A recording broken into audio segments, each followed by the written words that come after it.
سلام كبرات تخاتلتي داسني اكسترا نحجاب استدلوا علتا وزيناتات مجلسي العلوي مراحي سراوي السودان بقداي وقع مس إثيوبيا جبسن إثيوبيان زجبر أزلوها نايك على كوينات قدمي منيستر أبي أحمد تأمان النتو كسيرو زبالة سبسب تيك توك بقول 10 عامات مخصاصون عقبت سلام كابزوبا دارفور يوص مهلاومن كالن زدهسس زيناتات حيزلكم مصيلغو ابزا چانل دما ناي وتر تخاتاتلتنا مخان سبسكرايب كتغبرو بخبري يقدمكم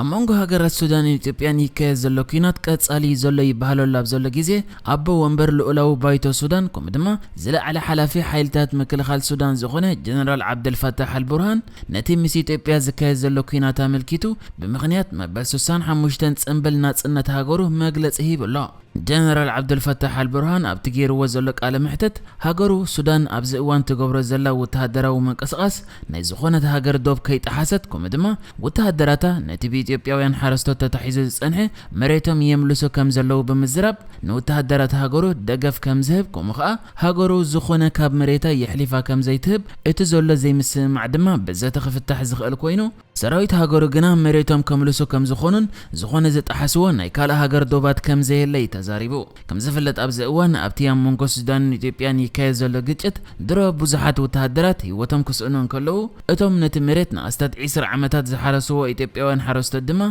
ካብኡ ተኣልዮም ንድሕሪት ተመሊሶም ላብ ዘለዎ ግዜ ሰራዊት ሱዳን ከሳብ 80 ሚእታዊት ካብ መሬቱ ኣምሊሶ ከም ዘሎ ሚኒስተር ወጻኢ ጉዳያት ሱዳን እውን ኣብ ዝሃቦ መግለጺ ዝሓበረ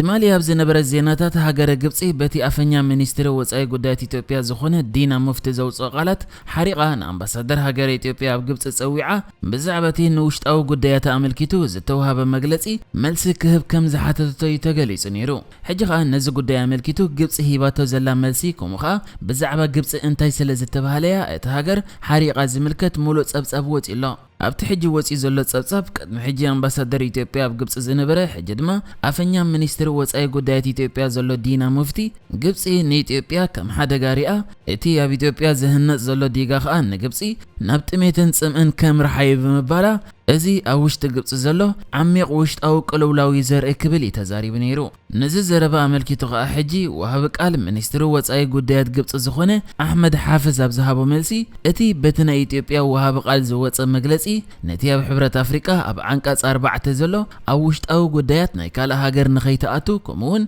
ኣብ መንጎ ሃገራት ምክብባር ክህሉ ዘተባብዕ ሕጊ ዝጠሓሰ እዩ እዚ ኸኣ መቐጸልታቲ ኢትዮጵያ ተውፅኦ ዘላ ኣጥቃዓይ ዝኾነ ቃና ከምኡ ድማ ስምዒታት ዘላዓዕል ተግባራት እዩ ግብጽ ብዛዕባ ውሽጣዊ ጉዳያት ኢትዮጵያ ካብ ምዝራብ ተቆጢባ ጸኒሓ እያ እዚ ሕጂ ወፂ ዘሎ ናይ ዲና ሙፍቲ መግለጺ ግና ኢትዮጵያ ውሽጥን ኣብ ደገን ዘጋጥማ ዘሎ ተደጋጋሚ ፍሽለት ንምሽፋንያ ትገብሮ ዘላ እቲ ወሃብ ቃል ናይ ኢትዮጵያ ኸኣ ናብቲ ውሽጢ ሃገሩ እንዳገደደ ዝመጽእ ዘሎ ህይወታ ማይታ ምጥፋእ ዝርከብ ትራዴጅን ከምኡ ድማ እንዳዘያደ ዝመጽእ ዘሎ ውሽጣዊ ጎንፂ ከምኡ ኸኣ ናይ ዓሰርተታት ኣሽሓት መዝንባል ዜጋታቱ ከቋመት እዩ ዘለዋ እዚ ሕጂ ኢትዮጵያ ተገብሮ ዘላ እቲ ምስ ሱዳን ዝተጀመረ ወተሃደራዊ ግጭት ዘለዎ ብተኸታታሊ አንጻር ጎረባብታት ዘለዋ ተጸባኣይ ባህሪ ዘርኢ ክብል እዩ እዚ ወሃብ ቃል ሚኒስትር ጉዳያት ወጻኢ ግብጽ ዝኾነ ኣሕመድ ሓፍዝ ንሃገሩ ወኪሉ መልሲ ሂቦ ዝርከብ እዚ ሕጂ ኣብ መንጎ ዘን ክልተ ሃገራት ተራእዩ ዘሎ ናይ ቃላት ኩናት ከኣ ወሃብ ቃል ሚኒስትር ጉዳያት ወጻኢ ኢትዮጵያ ዝኾነ ዲና ሙፍቲ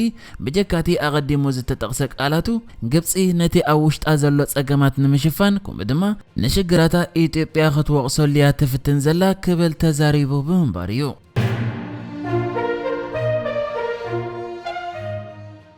ኣብ ኢትዮጵያ ድሕርቲ ኣብ ክልል ትግራይ ዝተወልዐ ውግእ እቲ ሃገር ጉዳያታ ብደረጃ ዓለም ኣቓልቦ ክወሃቦ ከምኡ ድማ እቲ ሽልማት ኖቤል ሰላም ወሲዱ ዝነበረ ኣብይ ኣሕመድ መዛረባ ኣርስቲ ክኸውን ተራእዩ ጸኒሑ ሕጂ ኸኣ ሓንቲ ኣብ ኣሜሪካ ፖሊሲታት ኣብ ምሕንጻጽ ምኽራ ትልግስ ከምኡ ድማ ብዙሓት ፖለቲከኛታትን ኣብ ዝተፈላለዩ ዓውዲ ዝነጥፉ ምሁራትን ኣባላት ዘለውዋ ካውንስል ኦፍ ፎሬን ሪሌሽን እትበሃል ናይ ፖሊሲ ኢንስቲትዩት ኣውፂኣታ ኣብ ዘላ መግለጺ መዚ ኣብ ኢትዮጵያ ኣጋጢሙ ዘሎ ግጭት ኣብቲ ሃገር ካብ ሓቂ ዝረሓቐ ሓበሬታ ክዝርጋሕ ከምኡውን ናይ ምዝራብ መሰል ክዕፈን ይረአ ኣሎ ድሕሪ ምባል አብይ አሕመድ ተኣማንነቱ ጎዲሎ ከም ዘሎ ያገሊጻ እታ ናይ ፖሊሲ ኢንስቲትዩት ኣብቲ ጸብጸባ ኣብ ትግራይ ድሕሪ ዝተጀመረ ውግእ ውድብ ሕብራት ሃገራት 1.3 ሚልዮን ህዝቢ ህጹጽ ሓገዝ ይደሊ ኣሎ ከም ዝበለ ከሳብ ሕጂ ልዕሊ 50,000 ስደተኛታት ናብ ሱዳን ኣምሪሖም ኣብ ዘለዎ ግዜ ከዓ ኣብቲ ክልል ድሕሪ ኩናት ዘጋጠመ ቁጽሪ ዝተቆትሉ ሲቪላውያን ብልክዕ እኳ እንተዘይተፈልጠ ምስ ግዜ ገና እዚ ግጭት ኣብ ዞባዊ ዘይምርግጋእ ዘለዎ ጽልዋ ክረአዩ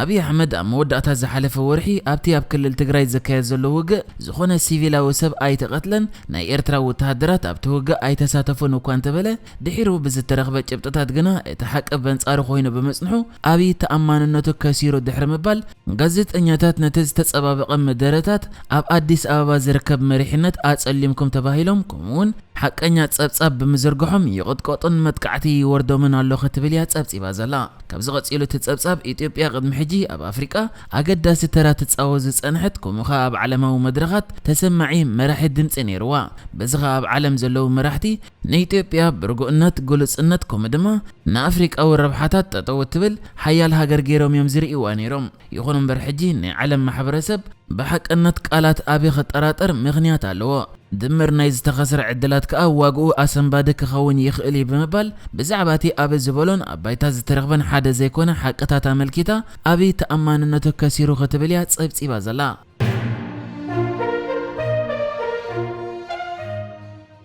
ሓንቲ ጎል 12 ዓመት ቆልዓ ኣንጻር ቲክቶክ ሕጋዊ ስጉምቲ ክትወስድ ኣንቄዳ ከም ዘላ ተፈሊጡ እታ መንነታ ከይተገለጸ ክጸንሕ ቤት ፍርዲ ዘፍቀደላ ቆልዓ ቲክቶክ ንሓበሬታታት ቆልዑ ሕጋዊ ብዘይኮነ መንገዲ ከም ዝጠቀመሉ ክትከስስ እንከላ እቲ ንሳ ዝወሰደቶ ተበግሶ ከዓ ካብ ኮሚሽነር ህፃናት ዓዲ እንግሊዝ ደገፍ ረኺቡ ከም ዘሎ ተገሊጹ እታ ጎል 12 ዓመት ቆልዓ ቲክቶክ ኣብ ብሪጣንያን ኢሮጳን ሓበሬታታት ምሕላው ንዝምልከቱ ሕግታት ጥሒሱ ትብል ኮይና ቲክቶክ ብወገኑ ቆልዑ ንምሕላው ድልዱል ፖሊሲ ከም ዘለዎን ትሕቲ 13 ዝዕድሚኦም ቆልዑ ከዓ ቲክቶክ ክጥቀሙ ከም ዘይፍቅድ ይዛረብ እታ ቆልዓ ቲክቶክ ናይ ቆልዑ ሓበሬታ ኣኪቡ ብምስራሕ ኣቓልቦ ተኸታተልቲ ንምስሓብ ከምኡ ድማ ከም መዋዕውዒታት ኣታዊታት ንምርካብ ይጥቀመሉ ኣሎ ዝብል እምነት ከም ዘለዋ ላዕለዋይ ቤት ፍርዲ ከዓ ንሓበሬታ ናታ ከድምስስ ክእዝዝ ጠሊባያ ብኻልኦት ተጠቀምቲ ቲክቶክ ምግቡዕባዕ ከይበጽሓ ምእንቲ ሽማ ከይጥቀስ ዝሓተተት كم ذكر ب 2019 تيك توك مساتا حزا حبريتا قولعو بزتأساسر بكوميشن نقدي فدرال أمريكا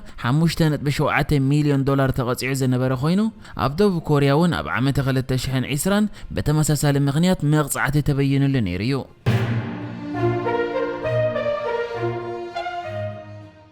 أم عربا والسودان بزركب زوا دارفور توافيرهم زركبوا عقبت سلام حبرات أفريقان حبرات هاجراتن تلوخ كبقع مخانو تفقليتو اتين 13 عامتات ابت زوبات صنحه وتهدروا حيلي بوقع تمال حموس 30 حدن ناي مودات عمامات بمسلات كبقع مخانو تمال ربع بزوص مغلص زحبر خوينو اتي سقوم تخا بمسرت بايتو صتتا حبرات هاجرات بيسران كلتن تحساس زحلفو وسانه يزو سزلا كسابتنا مودات موصخ ابالات نايت حيلي مس حيلتا صتتا السودان كتحببرو مخانو وانت تقيسي زركب كم ذكر ابت زوبا اب 2003 دحرز تولع قچت بمايت اشحات زقصرو سلامويان سبات كقتلون كلو بريزيدنت السودان نبر عمر البشيرن قال سبب سلطانات نبرن مستقتلت بزتحاز كستات جبنات كيناتن مصنات عليتن كم زقربلم يذكر ابتي كساب حجي استات 500 شح زيغاتات كاب ابايتهم تفانقيلهم ام عسكرات ينبروا زلو زوبا ازي حجي اب سلطان زلو مسغاغر منغست السودان نتياب تخباب زلو زي مرغا مستقاومته وغنات سمع سلام بمفرم كفت حجة ميرو خمزة يزقلات نحجز تدالو الزيناتات ازينيرو بكالك ساب نرغب سلام نعخم